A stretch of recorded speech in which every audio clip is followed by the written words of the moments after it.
Matt Miller ranked his top 100 picks in the NFL draft, so I'm here to review it. Let's jump right into this. Of course, if you're new, feel free to like, comment, subscribe.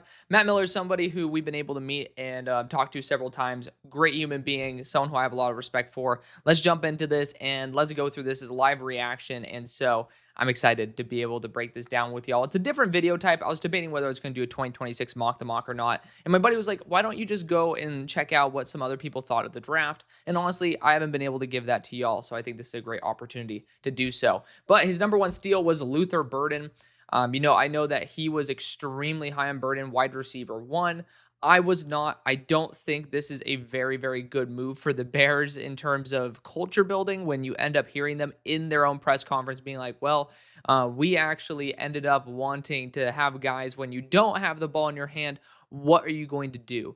And it just gonna be honest, Luther Burden's one biggest issue for me was the fact that this guy is kind of lazy on reps where he doesn't have the ball. So I'm worried about that aspect, but the talent wise, it's absolutely amazing. And the fit absolutely is worth it. Hopefully, you guys did not hear a bunch of snapping, crackling, and popping. I have a little bit of coffee here for the late nights just to get us through the content. But today's video sponsor is Penalty Verdict, and a one-of-a-kind app that allows you to vote on penalties for both college and NFL games. Let's jump right into the app. First off, you get to pick your team. This is an app based on voting on penalty calls in real time for both college and NFL football games. So you get to choose your team, but that is going to be for the NFL. I do believe that there's going to be a college feature coming soon as well. Of course, this is designed for you to be able to engage with a community of football fans who desire fair play and accountability. Of course, if you log in every single day, you get more and more XP. I do love that feature 100%. But if you're looking at the screen right now, you get to see that there's a live upcoming final and future games. Clicking right now into San Francisco's game where they ended up playing the Jets, you get to see right here a perfect example of the penalty feed where you get to see a play from Tyrod Taylor who ended up having a penalty. And it describes the play well, describes the penalty, and then you get to vote on a good or bad call. So what this does is unlock the next dimension of sport by engaging with real-time polling of referees, players, and teams. You get to view data-driven insights that lead to informed discussions about the games. It is really awesome. Right here, you get to end up seeing a play-by-play result of the game as well. So it's nice to be able to have everything all in one. Ultimately, Penalty Verdict is in the development phase and would love to hear feedback from you as well and what features you would like to add. Maybe you could toss in one of your favorite college teams in there. But look at the link below and be able to join Penalty Verdict today and make your voice heard. Number two, we got Will Johnson, and I thought this was fantastic. I mean, Will Johnson is an unbelievable player. He fell because of a degenerative knee issue. And the Cardinals, what worst case scenario, we get 3 to 4 years of a top end corner. You don't really have that at that size right now as it is. I think this was a fantastic move. I agree with the sentiment here. Number three is Ashton Genty. I don't really know if this is like a top 100 favorite pick of mine, but I really like the fit. It's a damn good move. So I mean, again, we're pretty much saying out of every three picks, is this going to be in there? Sure. And I assume that this is going to be based off of like a little bit by round. I mean, I guess like, I don't know. I would not rank this as the number three steal of the draft. It says top 100 picks, best steals. So yeah, I mean, it definitely fits very well. I just would not be putting this high in my top 100. I do like the fit, though. I understand the vision. Number four is Jahad Campbell to the Eagles. Jahad Campbell has the ceiling to be someone truly, truly special. And the thing is, this is a perfect spot for him to go to because you have both early openings at edge and a linebacker for him to choose, or for Fangio to choose what is best for him in terms of culture and development. And so I love the idea of Jahad Campbell being used as a Swiss Army knife that he should be, and him being Andrew Van Ginkel essentially for Vic Fangio. At number five, we got Jalen Walker. And, Jeff Ulbrich, even with the 100 grand poor that he is still a fantastic coach for Jalen Walker because he loves his edge rushers to be stand-up, and Jalen Walker could also end up being a linebacker role. The bottom line is the Falcons wanted to address edge. They ended up doing it gracefully. I think fit-wise, it's one of my favorite moves, hands down. Number six is Travis Hunter to Jacksonville. This is my favorite pick out of the first round. Jacksonville, especially now in retrospect with how they ended up handling the third round with that Lions trade, getting 2 future thirds as well. It's just incredible. Incredible. Because they ended up being able, even though you don't have a first round pick in the next year, you got someone who's worth multiple first round picks and you still ended up having a killer draft. That's what you call having success. It was very risky, but luckily Gladstone pulled it off. I was not very confident in him to do so based off of what happened in the free agent period, but I really do love the fact that Travis Hunter is now a Jacksonville Jaguar. At number 7, we got Colston Loveland. And I mean, I don't really understand. Again, this kind of feels like, again, now we get Abdul Carter here. I'm just going to be real. I love Matt to death. So this is in no way, shape, or form trying to go after Matt on a personal level. But it's like me saying, man, I feel like Arch Manning is going to be like one of the biggest steals at quarterback in the 2026 draft. Like, kind of is a top pick for that reason. It can't really be a steal. And I don't think this was a steal at all. This was very, very much the acceptable, if not high end of the range for Colston Loveland. It's a great fit, though. I really do like it where it's at. So I'll just put it out there because I end up seeing Abdul Carter here, and it's again like come on now.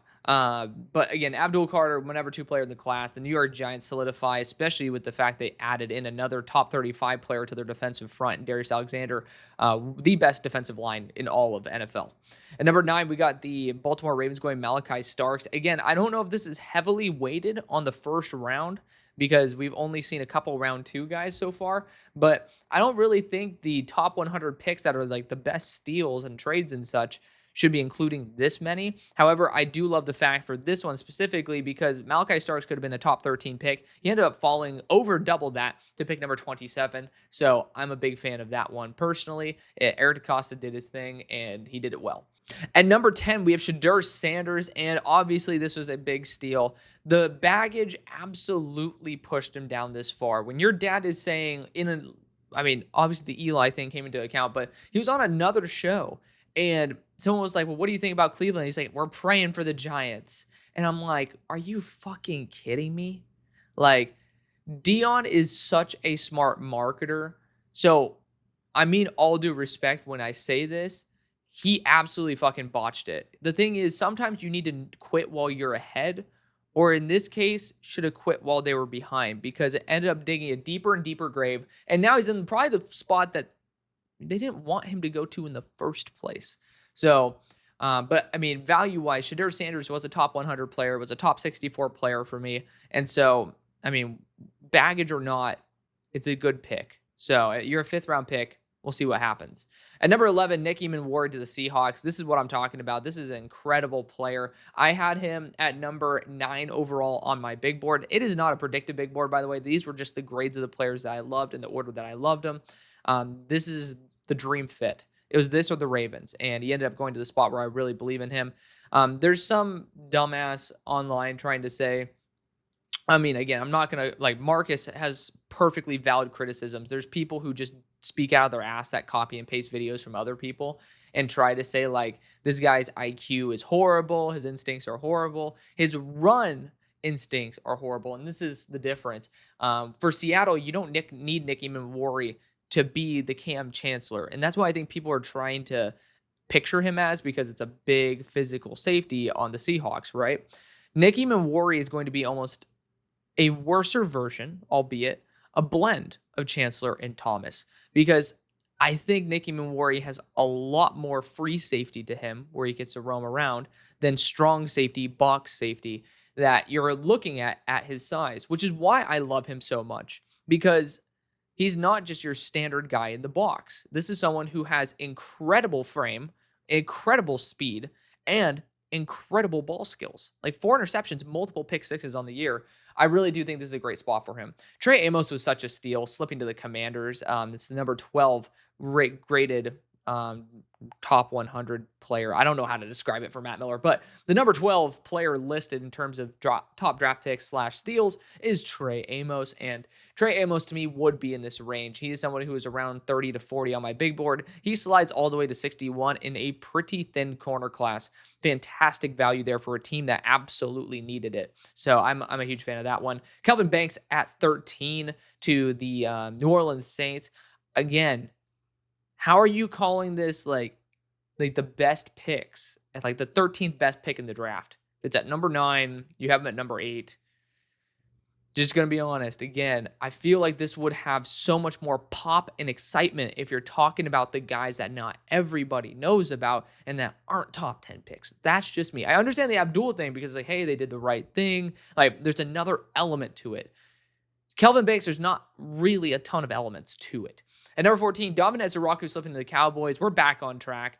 Ezuraku was around the top 40 to 50 range for me. This is a perfect range for him to go. He's a high floor player. Dallas just needs some consistency. And that's exactly what they got with their first 2 picks with Tyler Booker, Davin Ezuraku. Both of them, not really the flashiest player, not the most exciting, but damn good. And that's exactly what you need. And so Davin Ezuraku, a damn good pickup there. At 15, you got Jahdae Barron to the Broncos.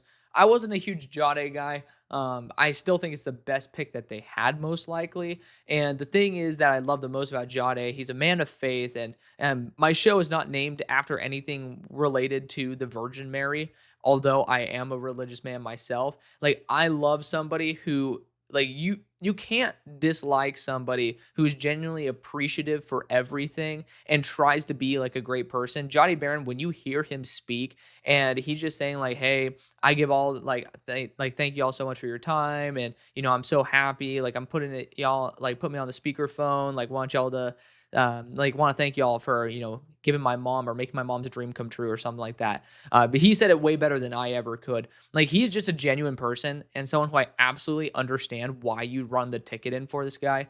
And for the Broncos, developing a no-fly zone is incredible. Even though I did not have him very high, I still think he was the best pick that y'all did. And that's, you got yourself someone who's a really good culture leader right there and someone who could absolutely impact. 16, Mason Taylor does not make sense to me. I know that for Matt, he had him at number 34. Mason Taylor was closer to 100 for me.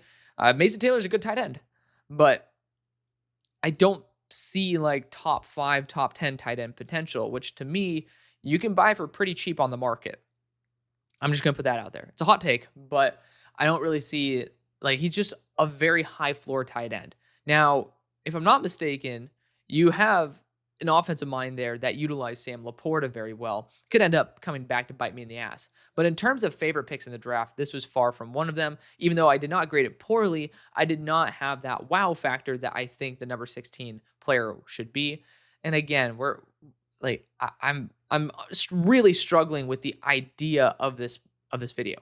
Like we'll go to Matt Miller's tweet. It says putting on a bow with my 100 favorite picks. So okay, that's fair, but I just don't know how you can say some of these guys it like as high as number 3, number 2 are your favorite picks. I guess I can eat crow because I ended up just talking about Travis Hunter, but Will Campbell, I love him to New England.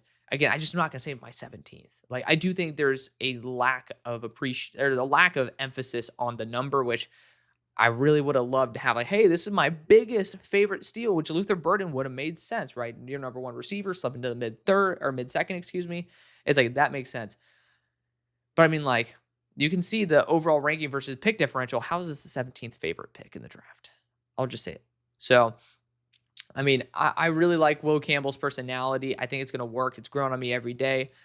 That does scare me because it doesn't reflect what I think of him on tape, but I do think he's a good culture guy.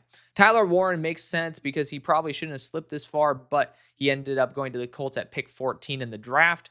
He's a perfect fit. You end up testing out Anthony Richardson, seeing if he actually can make it work with a tight end that honestly dealt with a similar style of quarterback that has mobility and some relative accuracy concerns on a consistency basis in Drew Aller. This could end up working out very well. 19, Armand Membu. Again, we're kind of just going through the whole entire beginning of the first round.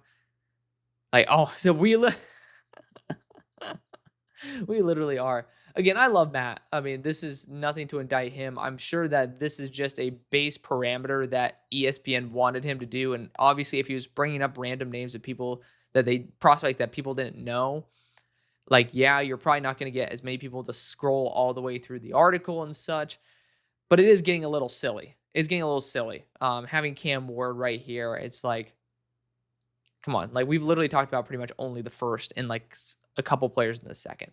But Armand Membu, I really did love this fit. This would be a player who would be in my top 100 favorite picks. Cam Ward, again, it's the first overall pick. It's a team that needed a quarterback.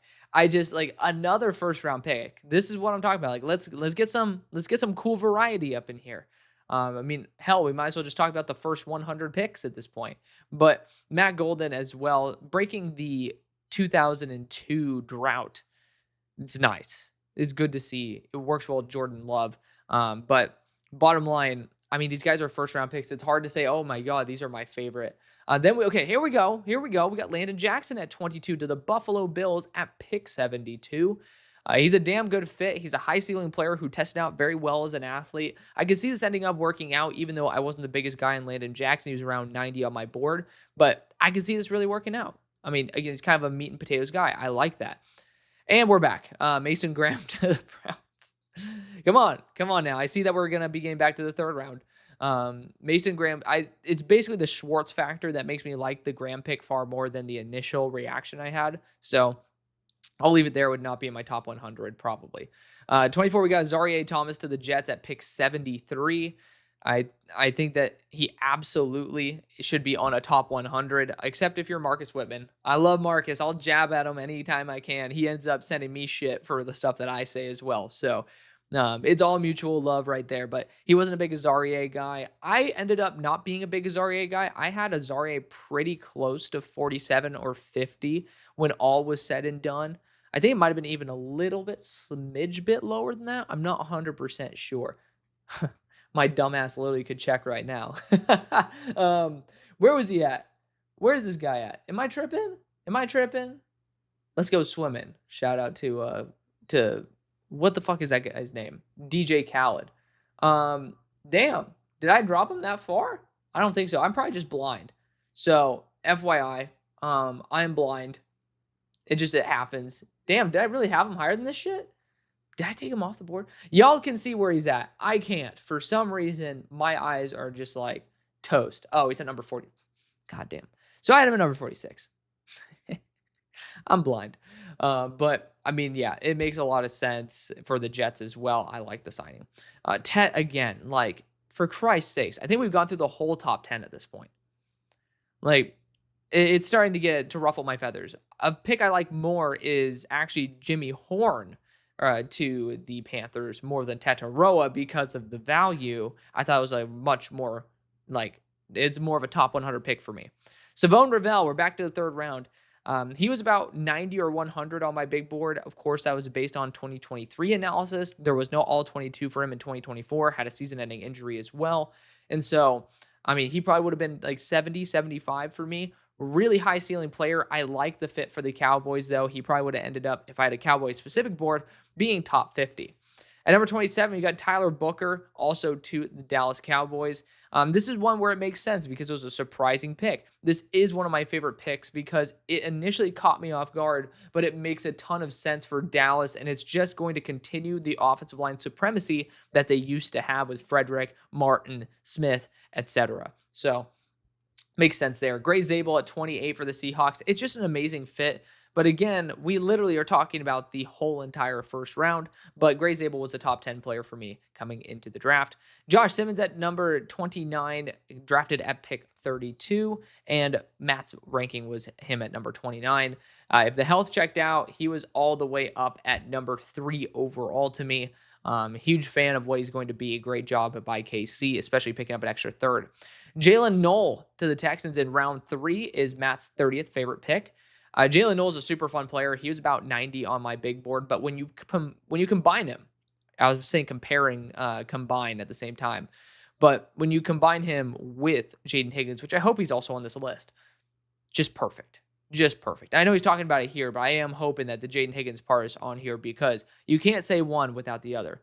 Xavier Watts at number 31, picked at 96. Matt's board at 42. At the going to the Falcons, makes a lot of sense to be on this list.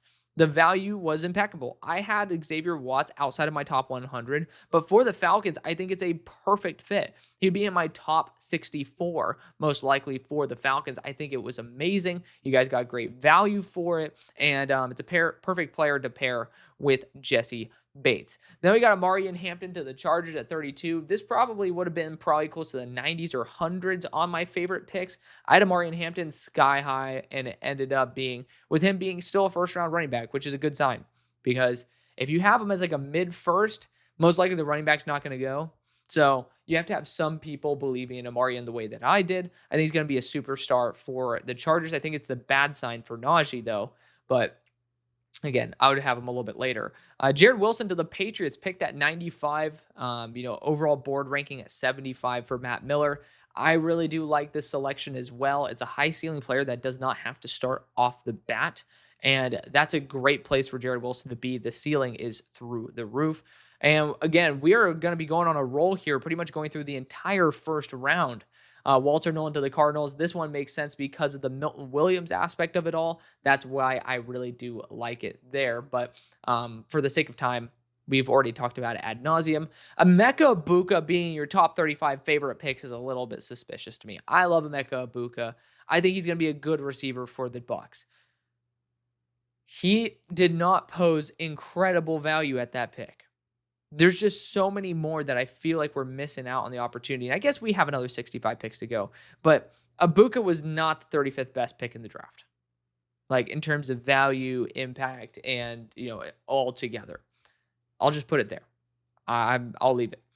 And then Jackson Dart at 36. I love the fit. Again, this might have been like 100 for me.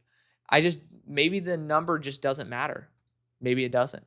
But I mean, trading up as well just devalues how good of a pick this is going to be, but it is someone who fits a little bit better with Brian Dable. We'll see if he ends up even touching the field in year one. The Eagles getting Ty Robinson. Got to be honest, he's someone who's literally turning 24, if I'm not mistaken, this week. You took him in the 4th round. He played, I believe, around 310, tested at 288, but let's just say he plays at 300. He's going to be the Milt replacement. I don't necessarily think this guy would be in my top 100 for favorite picks. So I'll just put that there.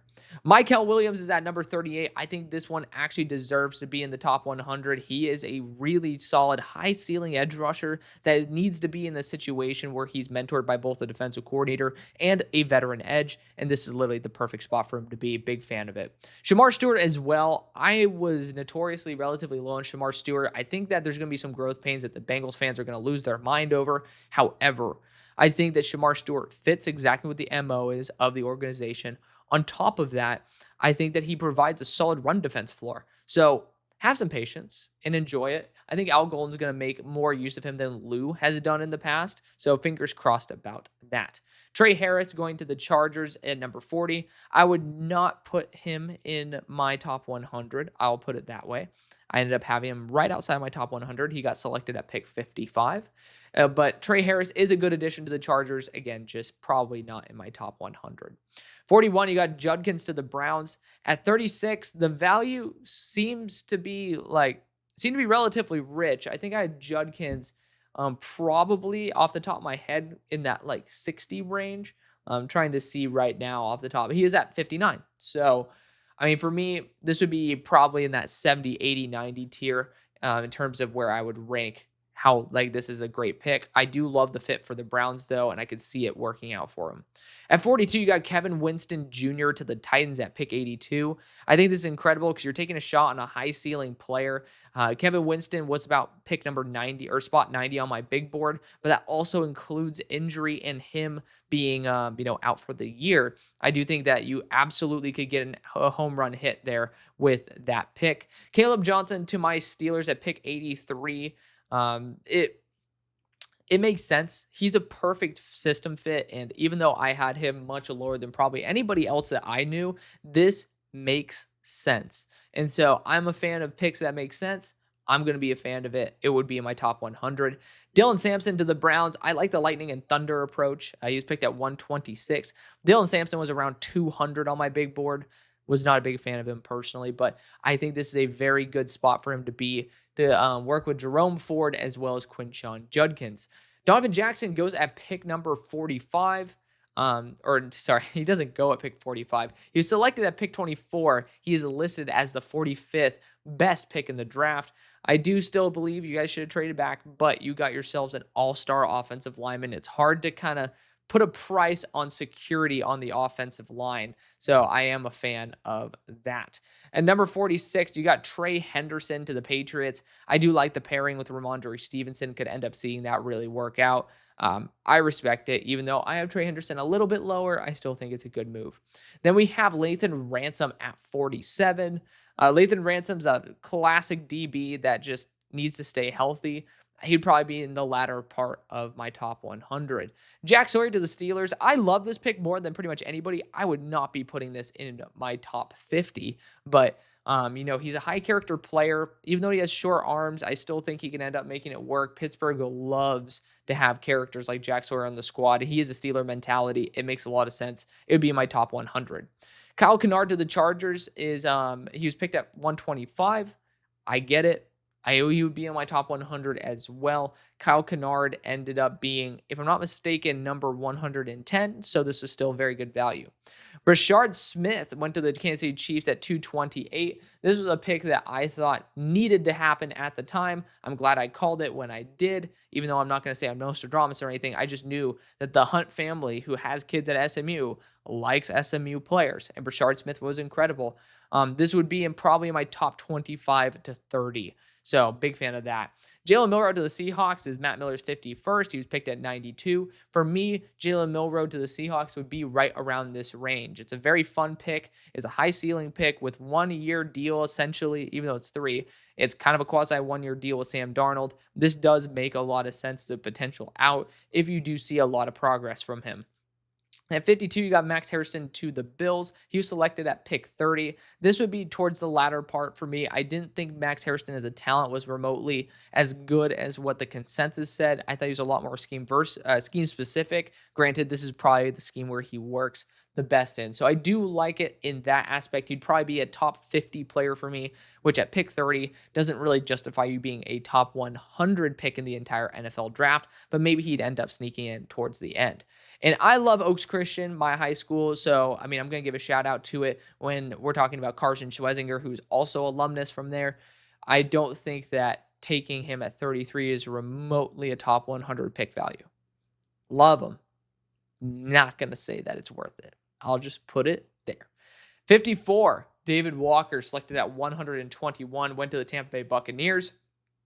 David Walker, he's just older. I do get it. He's going to be an instant impact there. His arms are short. He's a weird build. He doesn't really model anything that the Buccaneers have had success with recently. That's why I wouldn't necessarily put him remotely this high. Maybe it'd be at pick 100 or, spot 100. At spot 55, we have Derek Harmon, who was selected at pick number 21. His mother passed away that night. It's a really sad story. Our condolences and prayers go out to him and his family. But, Derek Harmon, I was not a huge fan of the pick when it ended up happening. The more I thought about it and look at how our draft unfolded in retrospect, I'm a big fan of how this is going to turn out. He's young. He has a great build. And, he's explosive as well. So it's going to be a good fit here in Pittsburgh. At 56, we got Quincy Riley picked at 131. This is impeccable. He was a top 75 player for me. He's young, or not young, excuse me. He's experienced. He's 24. He's not young. That's still young, but not young for a prospect. You know what I'm talking about. But still a very fun player, someone who I have a lot of respect for. Going to the Saints, they needed a boundary corner with physicality and instant impact, and I thought they waited too long. They ended up getting very lucky there with Quincy Riley, who won Defensive Back of the Week in Mobile. Jalen Royals is an absolute steal, probably would have been in my top 15 to 10. He went to the Chiefs at pick 133. This dude, when healthy, is an absolute dynamite stick, so I think that you guys got yourselves a damn good one. Then we got the Lions here going Tate Ratledge at 57. They dropped 100 spots in the draft to jump up a very short range, I believe 3 spots. Not a fan of the trade at all. However, he's probably your best pick of the entire draft. Like I'll just say that. He's a really solid player, fills a need. So yeah, we'll just put it there. Quinn Ewers of the Dolphins he might have ended up being in my top 50, maybe top 40. I really like the fact that you at least have a cheaper option for a very similar player to Zach Wilson, but probably less personality concerns. Quinn doesn't seem like he's that much of a douche nozzle, but while Zach is being put on non-football injury IR for the STDs, we're having Quinn Ewers throw TDs. So drop the S and you get the Quinn Ewers. So I think that's going to end up working out quite well, even though I don't think he'll actually start. But I do think he's actually a lot less of a risk than what Zach Wilson is, especially for the price. Then we got RJ Harvey to the Broncos. There's no way in hell I would put this in my top 100. I really like RJ Harvey. If I'm not mistaken, he's a 24-year-old running back. That's the first thing that he took in the second round. The second thing, Brashard Smith went in like 200 picks later. He might be almost as good as RJ Harvey. The value just did not add up at all. So, I mean, I like the idea, lightning, thunder. Not early enough. There's not enough power in the lightning bolt, right? Like this is like a little skinny lightning bolt. Like this ain't no like thunderstruck type shit. And so I did not see the value there. I would not put that in my top 100. But I put it in my top 100 least favorite. Makuba to the Eagles. I mean, it's apparently he got back up to 195, so he's not 185 like he was. But I do worry about this. He's pretty much built very similar to Chauncey. Hopefully it ends up working out that way. He's a ball hawk, so fingers crossed it works out. I liked him better than Watts. I liked him for the Eagles. However, even Howie said he wanted to trade back. It's just the value wasn't there. But it probably would have ended up being late into the top 100 of the picks because I do like the fit. It's a need, and he's a good player with a lot of experience in multiple systems. 62, we got Kyle Williams picked at pick 69. Kyle Williams would be in my top 50, if not top 30. I thought it was an impeccable move there for New England. Even though he doesn't bring the height to the table, he brings the strength, especially after the catch. At number 63, we got Dylan Fairchild, pick 81. Not a fan of this move, and I loved Dylan Fairchild. And I loved him. I was like, dude, this is the best backup guard that you can draft. Then they drafted him to be a starter, and I thought he was going to be a day 3 guy. I thought he was going to be a 6th-round player. And it's like, you take him at 81? Like 81. It's like, the fuck? It was crazy to me. I don't understand that. Like, I personally could not wrap my head around that. Like, the Bengals reached almost every single time they picked. And I like Dylan Fairchild a lot. Jaden Blue is the next up for the Cowboys at pick number 149. If he gets his fumbling down, this guy's going to be an all-star. The problem is, it's kind of hard to not fumble in the NFL if you're fumbling a lot in college. Knock on wood, you can end up working out there for the Cowboys. Number 65, we got Tez Johnson, who's picked at the back end of the 7th round at 235. Not the back end, but you know what I'm saying, the back end of the draft at round number 7.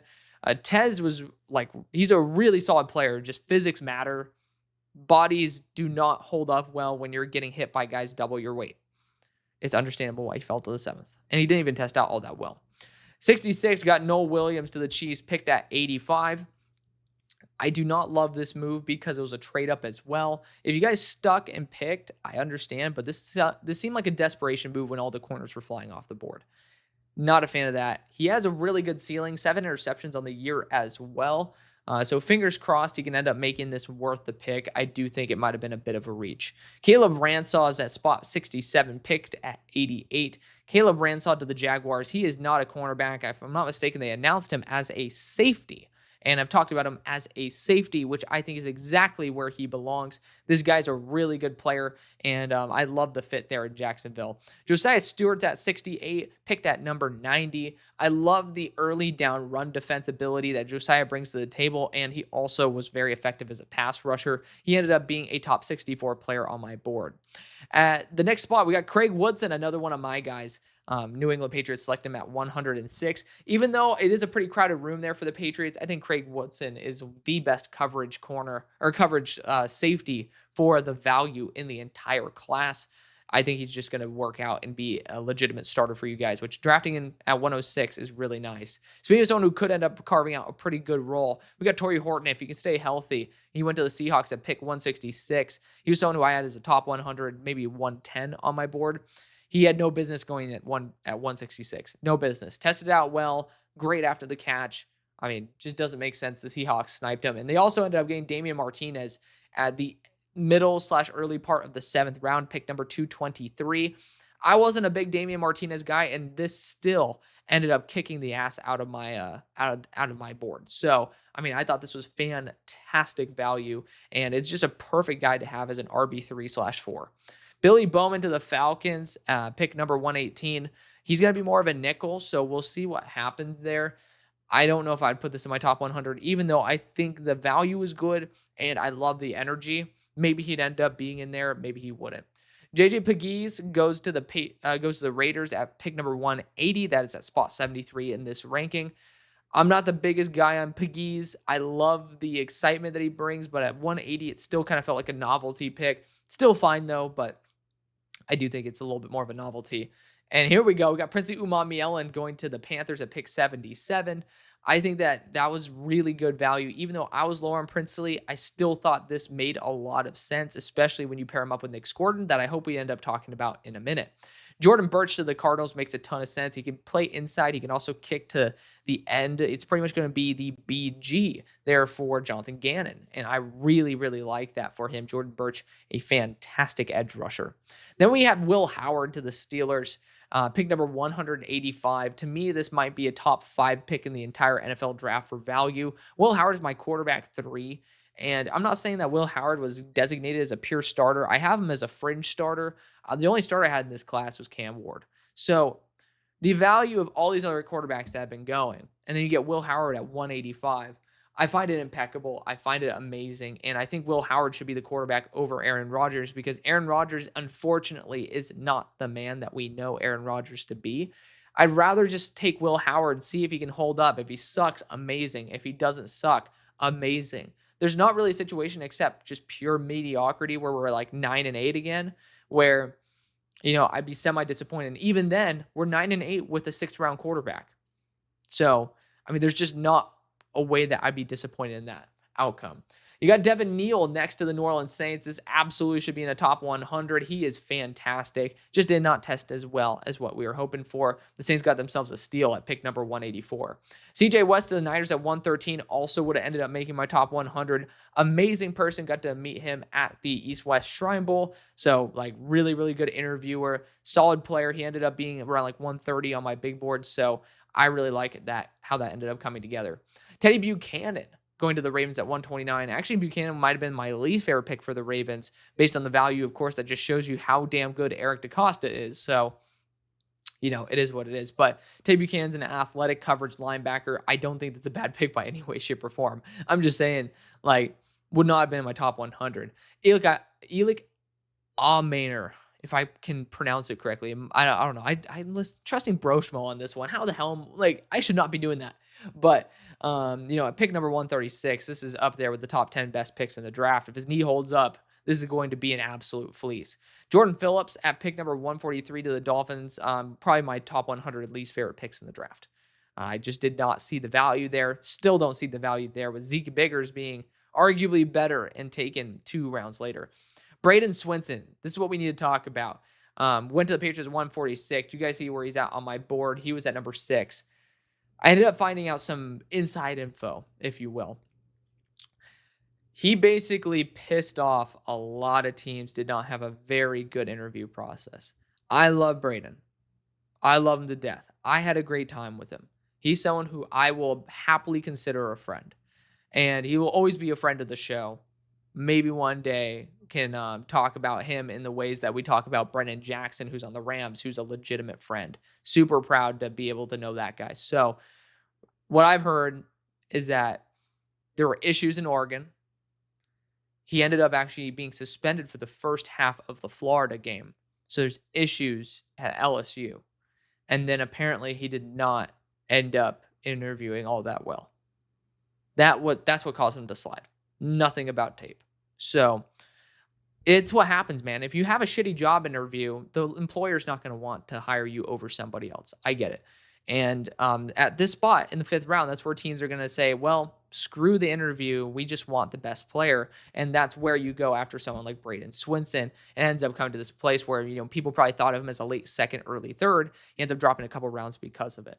So it makes sense, and it's a great steal. Tyler Shuck going to the Saints is not going to be in my top 100. Pick number 40 for someone who has had multiple season-ending injuries, who's older. I just don't get it. I personally would not do that. Then you got Jack Bech to the Raiders at pick 58. I love it. I love it. He's someone who I had as my wide receiver 1. It's not common. I'm not saying you should believe it. I'm not saying that you're wrong for disagreeing with me. I'm saying that I'm honest. He was the guy I fell in love with the most. And so I think this is going to be an amazing move, and the Raiders' new wide receiver 1. Marcus Bowe went to the Giants, friend of the show. I thought this is a really, really good value. Pick number 154 especially. He was someone who's in the top 75 on my board. I thought this guy's fantastic. I don't know what would cause him to slide.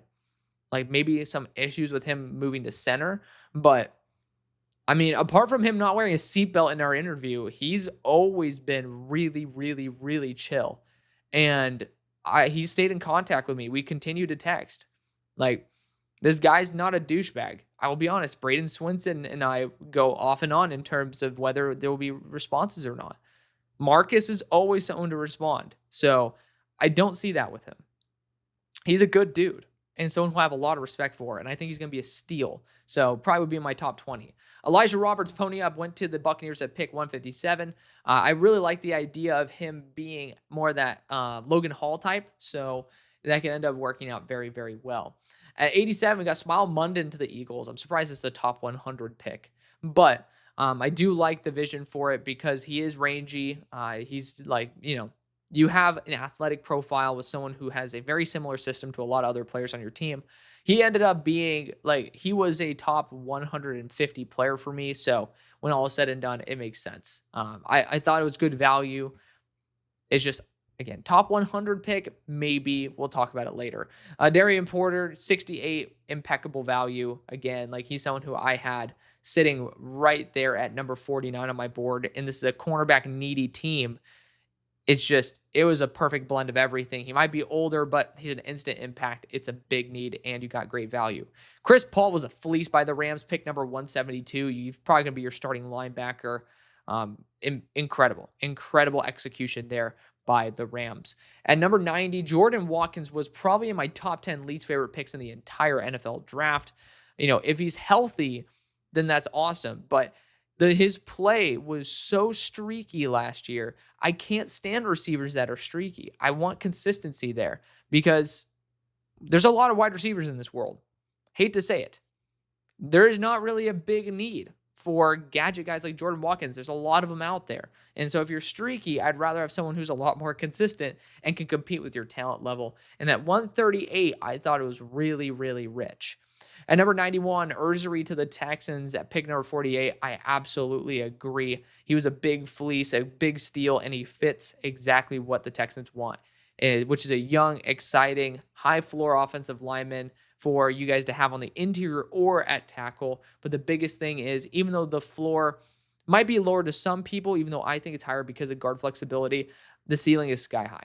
92, we got Terrence Ferguson. Definitely would not be in my top 100. Even though I really like Fergie, I definitely don't think that he was a good value move by the Rams, but they ended up making up for it with some other moves. Trevor Etienne is a fun one to the Panthers at 114. I think it's fine. Don't know if I would end up, it would be squeezing into the back end of my top 100.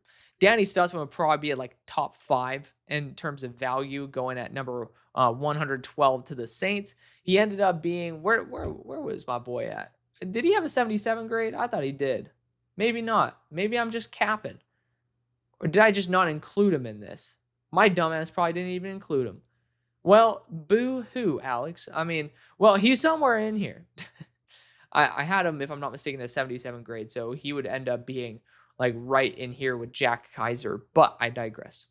That breaks my heart that even though I ended up trying my best, I ended up failing on that one. But yeah, fantastic value. Really good move by New Orleans. They continue getting great linebackers. It's what they do. RJ Mickens going to the Chargers at 214. Glad to see it. He's a high floor safety, going to be someone who I think would be that fringe practice squad guy. Good value there for the Chargers. Jalen Reed was really good value as well in the 6th. I absolutely agree. He should be a top 100, but not 100 overall, but top 100 in terms of best picks. And you got another enforcer there behind Chauncey. Kobe King to the Vikings probably wouldn't have done that, but at 201 is understandable. He's prototypically built to be a Mike linebacker and has really good athleticism. Jordan James at 98, going at pick 147. Again, a very high floor running back to add to San Francisco's running back core that tends to have some injuries that pop up here and there. Makes a lot of sense. Miles Frazier was arguably my favorite pick to the Lions, 171. Really good value there because I also had him right around 100. And then we got Ja'Cory Croskey-Merritt at pick 245. I mean, I'm surprised not to see Kyle Monangai on here and stuff, but it is what it is. Pick 245, this makes a ton of sense to be on a top 100 list. He's someone, even though he had one game of experience, dominated the Shrine Bowl, and he's going to have a legit NFL career. The question is how many carries? I don't know, but it's going to be damn well worth the 245th pick. So that's going to be the video. Thank you so much for watching, showing the love you always do. See you on the far side. Peace.